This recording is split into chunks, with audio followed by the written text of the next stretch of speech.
ইফতারিতে আজকে এত আয়োজন? তোমার চাচতো ভাই রফিক পাঠাইছে। এই রমজানে রফিকের শ্বশুর বাড়ির থেকে কত ফল মূল মিষ্টি দই যত কিছু আছে সব পাঠাইছে। আমি যে কেমনে কই যে আমার পোলা একটা ফকিন্নির মাইয়ারে বিয়া করছে। জীবনের সব থেকে বড় ভুল করছি, শ্বশুর বাড়ির সব জিনিসপত্র থেকে বঞ্চিত হইতেছি। কপাল আমার। তোমার বাবার জ্ঞান বুদ্ধি বলতে কিচ্ছু নাই। যদি থাকতো তাহলে মেয়ে শ্বশুর বাড়িতে এই রমজানের মধ্যে ইফতার পাঠাই। জ্ঞান বুদ্ধি আছে বলেই তো চুপচাপ আছে। মায়ের শ্বশুর বাড়িতে কিছু পাঠাইতে হইব না, কোনো চিন্তাই নাই। ব্যবস্থা কেমনে বসে রইছে? অন্যের শ্বশুর বাড়ি থেকে ইফতার পাঠাইছে, এগুলা খাইতে কি একটু লজ্জা করে না? আর এই নকশা, এই নকশা দেখলে আর বাসি না। মাইয়া মানুষের এত জিদ থাকলে হয় না, সংসার টিকে না। তুই আমার বাবার অবস্থাতে এই খামড়া বিয়া করো নাই, একটা বড় লোক দেখে বিয়া করতা, তাহলে সব পাইতা। আমি তো বড় লোক দেখে বিয়ে করতে চাইছিলাম, কিন্তু পারি নাই। এই ফ্যাকাইশা কোমলমতি মুখটা দেখা আমি গইলা গেছিলাম, ফাইসা গেছি আমি। আসলে তোর বাপের একটা খাইছ, একটা কিপটা। তুই একদম উচিত কথা কইছস। খালি কিছু কইলি সাপের মতন ফুসফুস করে। তুই চল চল চল, এই ইফতার খাইতে আয়। আব্বা যদি ইফতারি না পাঠায় আমার প্রতিদিন কথা শোনাইবো। কি দিয়ে ইফতার করতেছেন? চিড়া আর মুড়ি, ইফতারের জন্য ভালো কিছু নাই? এই চিরা মুড়ি কষলাইয়া এটা দিয়ে রোজা খুললে শরীরটাও ঠান্ডা থাকে, পেটটাও ভরা থাকে। লামিয়া আমারে ফোন করছিল। হ্যাঁ। লামিয়া বলে আপনার সাথে কথা কইবো। হ্যালো, এই যে চাচার লগে কথা কও। ভালো আছি মা। ইফতারি তুই কোনো চিন্তা করিস না, আমি কালকে তোর শ্বশুর বাড়িতে ইফতারি নিয়ে আসবো না। হ্যাঁ নাও।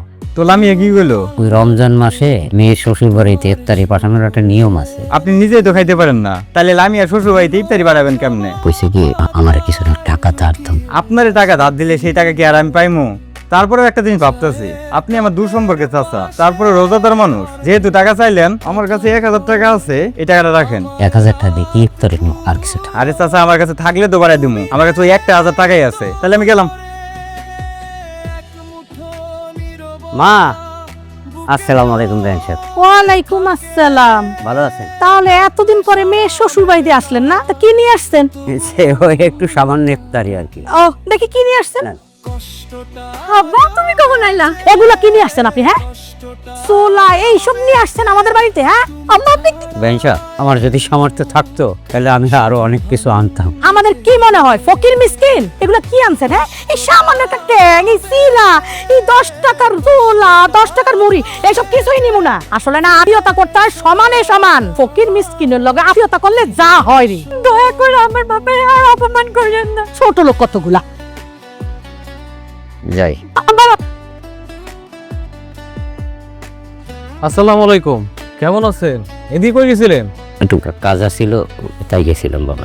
আপনি যে এদিকে আপনার মায়ের বিয়ে দিছেন, সে খবর কি আছে নাকি ভুলে গেছেন কোনটা? আমি তোমাকে বাড়িতে গেছিলাম। তা আপনি আমাকে বাড়িতে গেছিলেন ভালো কথা, আবার ফিরে এলেন কেন? তোমাকে বাড়িতে ইফতারি নিয়ে গেছিলাম, তোমার মা অপমান করে বাই করে দিছে। কয় টাকা নিয়ে গেছিলেন ইফতারি? দাঁড় দেনা করে 2000 টাকার ইফতারি নিয়েছিলাম। ঠিকই তো আছে, আপনি 2000 টাকা ইফতারি নিয়ে আপনি আমার বাড়িতে গেছিলেন। আপনি জানেন আমার বোনের বাড়িতে আমি কয় হাজার টাকা ইফতারি পাঠাইছি? প্রথম রোজায় 12000 টাকা দামের ইফতারি পাঠাইছি। লজ্জাশরম নাই আপনার? আল্লাহ দেয় না, আবার করবো বাবা। না তো কম করেন, বয়স হইছে। আমাকে বাড়িতে আর পাড়া দিবেন না, মাইয়ারা দেওয়ার দরকার নাই। জানেন ঠিক আছে? আরে বই রইছো, জানো আছে কি হইছে? রাস্তায় আসার পথে তোমার বাপের লগে দেখা হইছে। আমার বাড়িতে আসছে এক ট্রাক ইফতার নিয়া। তাই নাকি আমার মা ওই ট্রাকটা দিয়ে পাঠাই দিছে আমার শ্বশুরে। এত ইফতার মা করে জায়গা হইব না তাই। কি একটা অবস্থা। তোমরা কি মানুষ? হ্যাঁ, আর এরকম একটা কাজ কোনোদিনও করতে পারত না। আমার বাবা একটা গরিব মানুষ, সে ঠিক মতো খাইতে পারে না। তোমার মা আমার বাবার ঈদের বেলা ধরে সোনা পালাই দিছে। তোমার মা তো পারতো না ইফতারটা রাখতে, তার সম্মানটা একটু রাখতে। রমজান মাসে নাকি শয়তান বন্ধ থাকে, শয়তানের আনাগোনা নাকি থাকে না। কিন্তু না, তোমাকে মতো এরকম কিছু কুৎসিত মন মানসিকতা মানুষই যথেষ্ট শয়তানের ভূমিকা পালন করছে। এই জন্য শয়তানের প্রয়োজন হয় না। তুমি তো শয়তানের দরকার না। কি কইলি তুই? তুমি কি মনে করো তোমাকে রোজা হয়? হ্যাঁ, তোরে যদি আর না মারি, আল্লাহ তো আজকে রোজা কবুল করবো না। আজকে রোজা কবুল করবো না। এই নকশির বাচ্চা, আমার সব মানে আমার রোজা হয় না, তাই না? কি হইছে? এত ডাকাডাকি করতেছিস কি লিগা? তাছাড়া ঘরের মধ্যে কেমন জানি শব্দ শুনলাম। তোমার বৌমার তো দিমাগ বাইরে গেছে, আলতো করে একটু দিমাগটা কমাই দিলাম। রোজা রমজানের দিন এসব করা তো ঠিক হয় নাই। মুখে মুখে কথা বলে আমার, দেওয়ার কোনো মুরত নাই, খালি কথা শোনাবে সে। আসসালামু আলাইকুম আম্মা। ওয়ালাইকুম আসসালাম। কি হয়েছে মা? তোর বড় ভাইয়ের শ্বশুর আসছিল, কতগুলো ল্যাম্পস আমি পারি নিয়া। চাল্লাই কুত্তার বাঘানাম। ভাইয়া যে কেন ওই গরিব ঘরে বিয়ে করতে গেল বুঝলাম না। ভাবি কেমন আছো? মুখটা একদম শুকাই গেছে, রোজাই ধরছো নাকি? ঠিক আছে তো আমি। গতকাল রাতে না আমি একটা স্বপ্ন দেখছি। স্বপ্নে দেখলাম আব্বা একটা খাসি কুরবানি দিয়া গ্রামে আত্মীয় স্বজনদের খাওয়াইছে।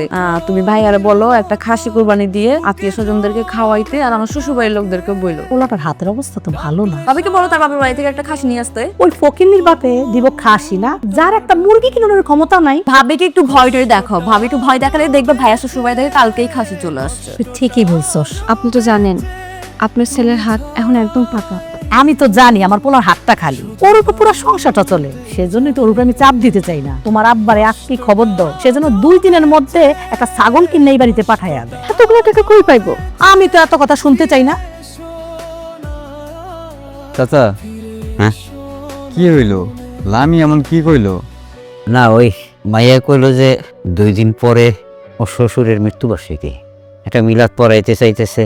ও আচ্ছা, বুঝতে পারছি। আপনারা কি দাওয়াতের জন্য ফোন করছে নাকি? দাওয়াত দিতে হয়। কিছু বুঝলাম না। দাওয়াতের কথা শুনা আপনি চিন্তা করে গেলেন কেন? ওই লামিয়ার শ্বশুর বাড়ির লোকজন একটা ছাগল দাবি করছে। ছাগল দাবি করছে? তারা কি মানুষ? আপনার অবস্থা জানেন না? আপনি নিজেই তো খাইতে পারেন না, আপনি ইফতারি করতে পারেন না, চিরামুড়ি খায় দিন কাটান, একদিন কাজ করলে 3 দিন বসে খান, আর আপনি ছাগল দিবেন? মাইয়ার সুখের কথা চিন্তা কইরা যেমনি কইরো তাকে দাবি তো পূরণ করতেই হবে না? তাদের দাবি পূরণ করবেন কেমনে? সেই সামর্থ্য থেকে আপনার আছে? সামর্থ্য তো নাই, এদিক সেদিক দাঁড় দানা করতে হবে দেখি। ধার দেন আপনারে কে দিব শুনি? ধার দেনা তারই দেয় যে ধার দেনা শোধ করতে পারে। আপনার যদি কেউ ধার দেয়, আপনি কি সেই টাকা শোধ করতে পারবেন? আমি গেলাম, আপনি কি করবেন করেন। বাস, কি তুমি বলতেছিলাম? 10,000 টাকার কথা বলছে। এই 2 দিন আগেও তুমি তোমার মেয়ের বাড়িতে ইফতার পাঠানোর কথা কয়ে আমাকে 1,000 টাকা হারত নিলা। তুমি তো এখন সেই টাকাই মেরে ফেরত দাও। অনেক আশা করি আপনার কাছে আছি ভাই, আমি শোধ দিয়ে দেবো সবার। এই গরিব মানুষের কিছু জায়গা থেকে দান করবো, এই তোমারও আমি 500 টাকা দান করবো না, এর থেকে বেশি কিছু আশা করি না, বুঝছো? ভাই দয়া করে আমার 10,000 টাকা দেন। এত বিরক্ত হলে তো যাও, যাও। আরে ওরো, তোমার বাপে তো এখন পর্যন্ত ছাগলটা কিনা পাঠাইলো না। তোমার বাপের ব্যাপার স্যাপারগুলো কিন্তু আমি বুঝতাছি না। মা তুমি একটা কাজ করো, তুমি তাকে তার বাপের বাড়িতে পাঠিয়ে দাও। সে যদি 2 দিনের ভিতর ছাগল নিয়ে আসতে পারে তো আসবে, না হলে এই বাড়িতে তার আসার দরকার নেই।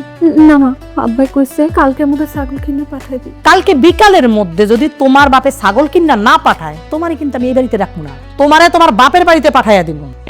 এখনো কিনতে পারেনি মা।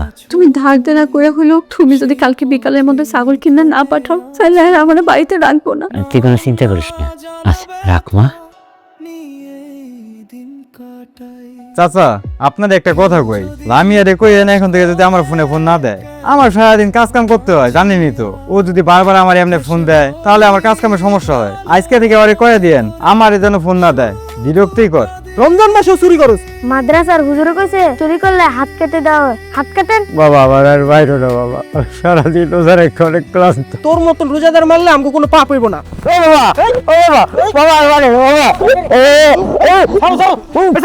তোমাদের বিবেক নাই? একটা মুরব্বী মানুষের মারতেছো। আরে মারমুনা তো কি করবো, রমজান মাস, ওই আমার ছাগল চুরি করতে গেছিল, যদি না ধরতাম তাহলে তো আমার ছাগলটা চুরি করে নিয়ে বেচা লাইতো। বেচারা হয়তো অভাবের কারণে চুরি করছে, কিন্তু সেই ধরনের লোক না। আর তোমরা তো ছাগল তো পাইছো, আর মারধর করার দরকার নাই, তোমরা ওনাকে ছাইরা দাও। সাবধান হয়ে যা, বুইরা কয়ে দিলাম, লাস্ট ওয়ার্নিং। ওই চল। আচ্ছা, আপনি বৃদ্ধ বয়সে ছাগল চুরি করছেন, কেন করছেন আমাদের বলেন তো? মাইয়ার শ্বশুর বাড়ি দিয়ে খবর পাঠাইছে আমার একটা ছাগল কিনে উপর পাঠাইতে হবে। আমি মানুষের তাড়াতাড়ি মানুষের পাও ধরছি, আমার ভাইয়ের সংসারটা বাঁচানোর জন্য কেউ আমার পয়সা দেবে। এবার আপনি কোন বাবা, কোনো বাপ কি চায় যে তার ভাইয়ার সংসারটা ভাঙতে যাক? আমরা যে ছাগলের কথা বলছিলাম, তার কাছে ছাগল চাইছিলাম, সে চুরি করে না ছাগল দিতে চাইছে, উত্তম মাধ্যম দিছে, ইচ্ছা মতন পিটাইছে। এই সুর এখানে কি করে? এই সুর আমার বাড়িতে কিভাবে ঢুকলো? খবরদার আমারে বিআইন বলে ডাকবেন না।